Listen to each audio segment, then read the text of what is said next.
Two more. Look at Romans 12:17. Here's another one we need.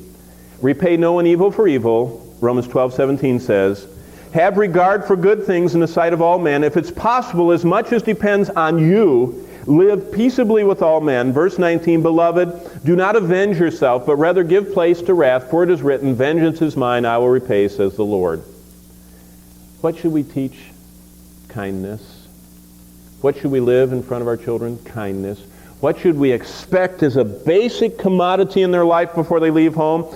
Learn kindness. Now, how does that apply to children? Here's what one said. While I lived at home, I learned not to return evil for evil or try and justify my meanness because someone treated me meanly first. Every time that shows up, which shows up all the time in our lives, we counter it with the Word of God and be kind to one another. Love from the heart. Don't repay evil for evil. And if someone beats you up, you don't beat them back up. God says, vengeance is mine. And parents, that shows up in your life. Oh, I want to sue them if they do that one more time. Yeah, and your kids will punch someone if they do it one more time. See, we model this lack of kindness in our culture. Here's another one, Ephesians 4:25. And that's the 10th one.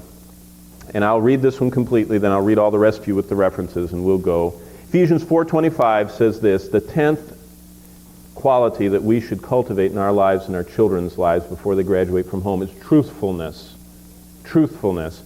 Ephesians 4:25, therefore put away lying. Why? Because we were born of our father the devil to lie. When we get born again, we are not totally different. We have a new operating system, but we're still inside this flesh.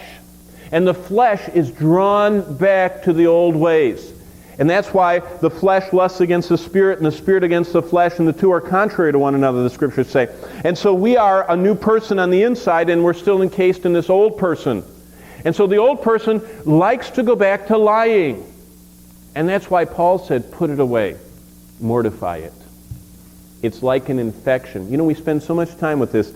I know it's passing, but for the last couple of years, everybody's had antibacterial everything. I mean, spray for the room, antibacterial gum to kill all the gingivitis, you know, and there's some people, they'll shake your hand, they go, and they go like this, you know, they just are always antibacterial everything, you know, and it's in all the gas stations and restaurants, you know. I wish we were so concerned about spiritual germs. And one of the horrible ones is not telling the truth. How do we practice this with our children? While I lived at home, I learned to always tell the truth so that you can trust me and give me more and more freedom as I get older. I mean, there's one thing that is the capital punishment in our home, and that's not telling the truth. I mean, they can tell the truth and do something terrible like break something or something, and they will not, if they are honestly contrite about it, they will not really get punished. But if they lie about it, automatic. Why? Because God says, when you lie, you're like your father, the devil.